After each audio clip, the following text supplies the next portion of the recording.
Chapter 7.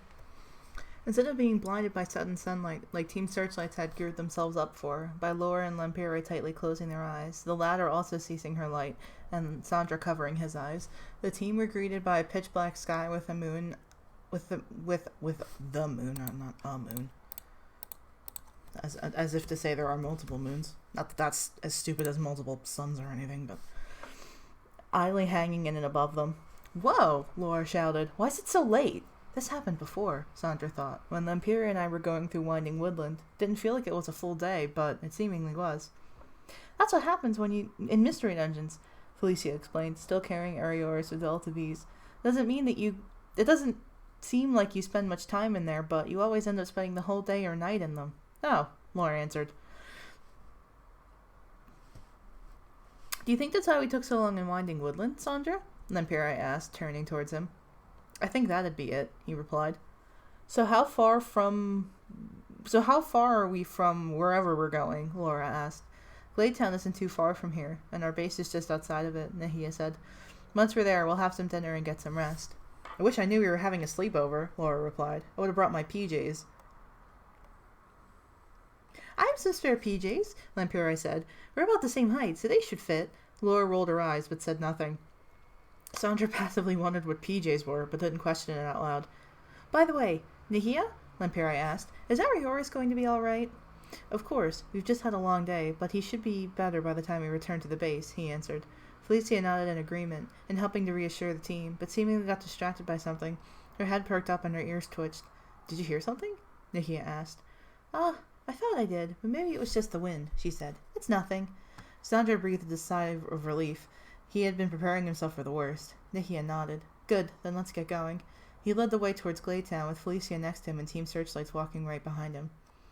The two teams arrived at the base. Nahia entered first and turned a light on. He stepped aside and left the door open for the rest to follow him in. The starting room looked like a typical living/common room setup. To the north there was a doorway with no door leading further into the base, and two more closed doors on the western side and the eastern side that were closed. Hey, Nihi, do you think... Felicia began, though Nahia nodded before she could finish. That's fine. You just do what you need to, he said. She nodded back and walked up to the western door, opening it and going inside. Your base is really nice, Lampere said. Thank you, Nahia replied. To give you a brief tour, this is the common room, and the door back there leads to the dining room and kitchen. The door to your right leads to the bedrooms, and to your left is our spare room. That's where you will be staying. That's where you'll be staying. So, a broom closet? Laura asked, making herself at home and sitting down on a couch. Lampere went ahead and sat next to her. Sandra would have as well, but he didn't want to intrude, instead waiting on Nihia's permission before doing anything. No. He shook his head and smiled politely. It's for guests. I'll get the room set up for you three after dinner. For now, you can relax. It's been a long day. Sandra took the cue and sat down next to his teammates. Nahia turned to the rack by the door and hung up his satchel. After I check on Felicia and Arioris, I'll start on dinner, if that's alright. I'm starving, but I can wait, I guess, Laura said. Sorry, I had, everything in my hands, and I just put it down. It's okay. Take your time, Lampere added. Thank you, Nahia said. He then left the room by going into the door that Felicia had previously. Wish my house was this nice, Laura said. I think it's still nice, Lampere replied. Don't you think so, Sandra? Yeah, he said, snapped out of his thoughts. His mind had wandered into thinking about the events of the day. You okay? Laura asked. Are you still spooked from earlier? Yeah, Sandra said. I'm still thinking about that phantasm guy. That was terrifying, he thought. I'm sorry we couldn't help, Lampere said, frowning and looking guilty. Yeah, that was actually really scary, so I'm glad you're okay, Laura replied. She looked like she wanted to say something snarky to alleviate tension, which Sandra assumed maybe she didn't want to seem entirely insensitive. That's a double negative, hold on.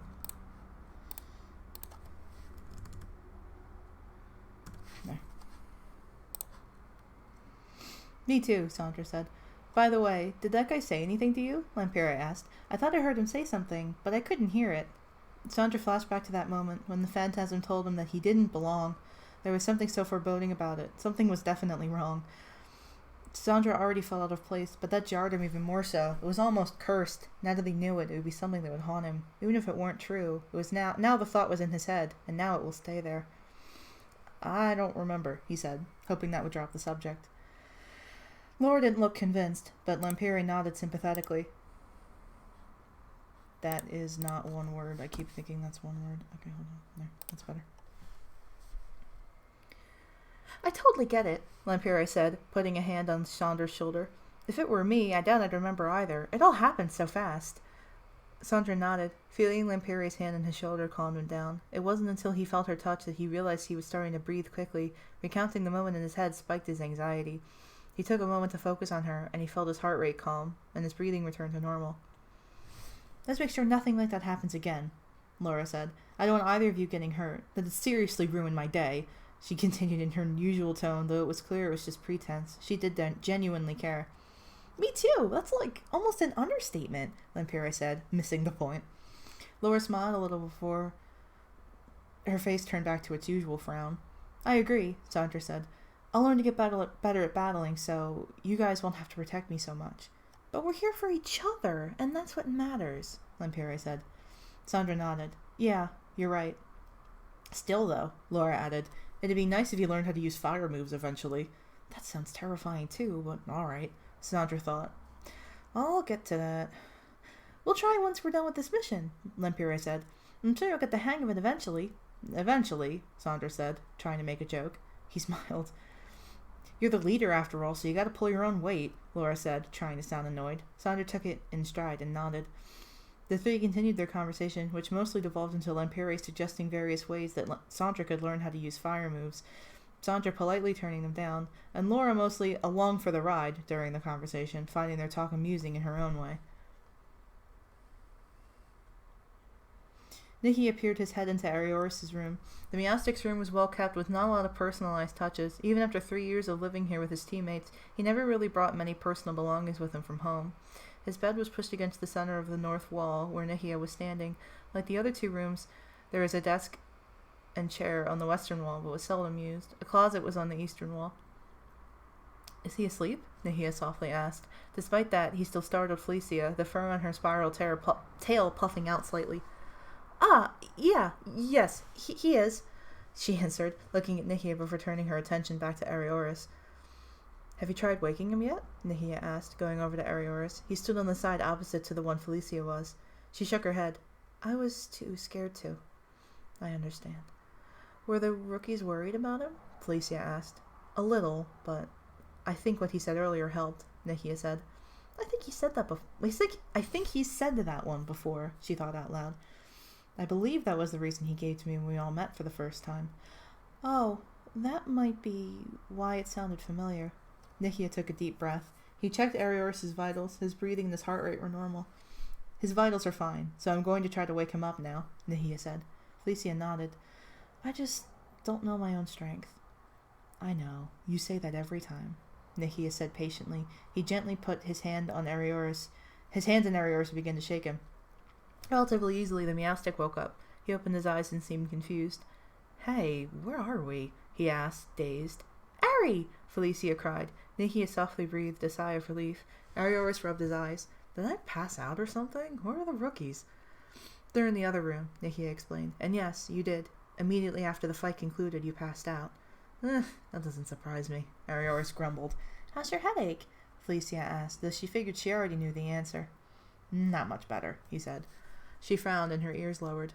That's what I figured. Arioris shook his head. I'll live. I'm just glad everyone's all right. He paused for a moment. Right?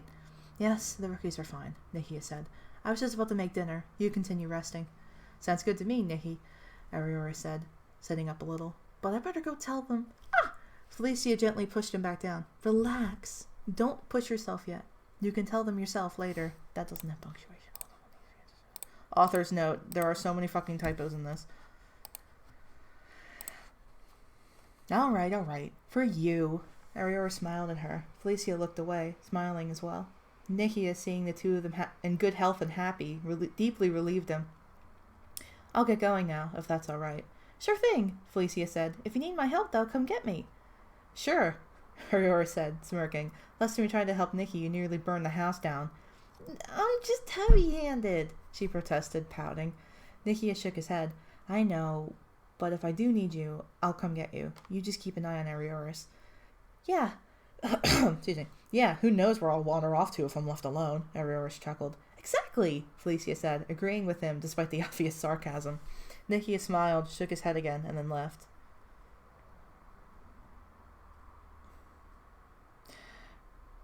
Earlier, I have so many better things I could be doing with my time than this, you know, a sharp female voice said. She was currently foraging around in a bush for berries. The superior woman had long green hair. Superior. That reached her mid-back. She had a bow tied around the back of her hair, the tails of which shot straight up, almost looking like small ears. She wore a long green dress with dark green V-line design that had a collar that extended out similarly to the bow. It had yellow... No,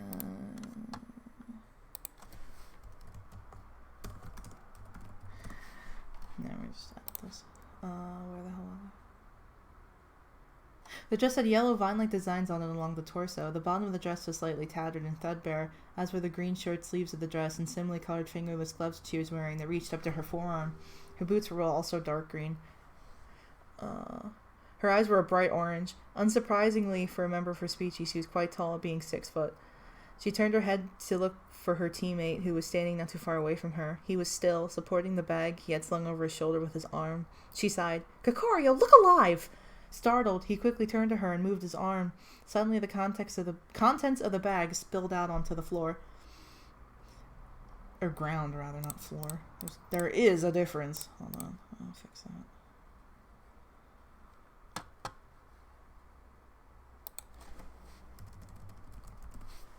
F ground.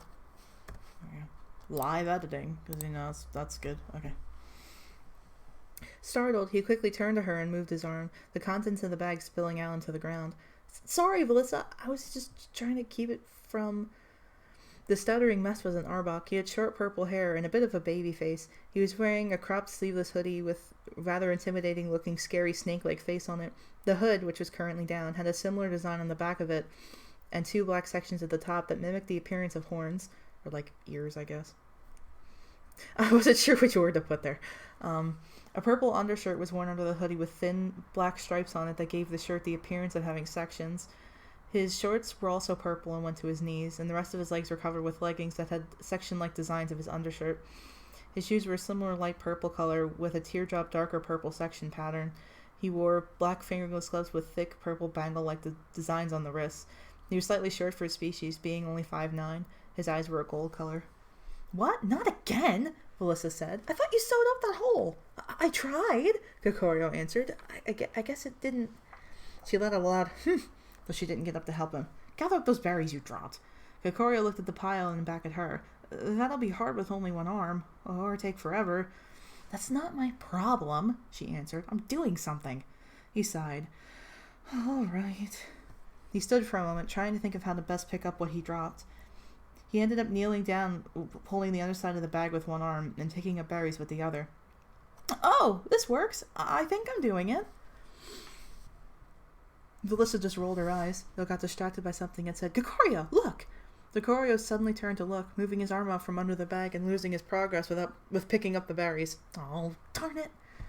He walked over to see what she was talking about. It's Team Kokonon, isn't it? She asked. Indeed, a bit away from them was the team, though they only readily saw Nihia and Felicia. But where's Arioris? Felicia quickly looked around, scared for a moment. Perhaps he was somewhere nearby. She looked again at the group and saw Felicia was carrying him on her back.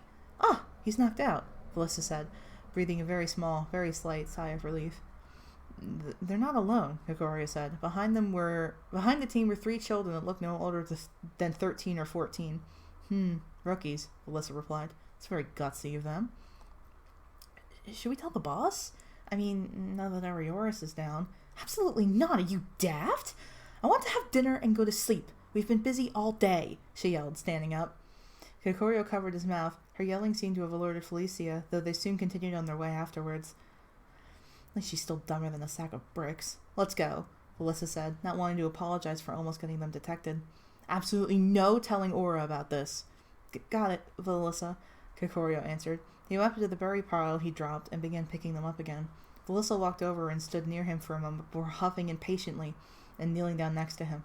Here, let me help, she said sharply. We'll be here all night if I don't. Kakorio smiled a little. Thanks. Melissa pouted, choosing not to reply. And then kind of down here we have team, not what that just showed on screen there. We have Kakorio Blight. He's an Arbok, and he's male and 20. His ability is Intimidate, and he has mild nature and is often lost in thought. And the other person introduced is Velissa Opulent, the superior. She's female and 20 years old. Her ability is Overgrow, and she's sassy nature, and she's somewhat vain.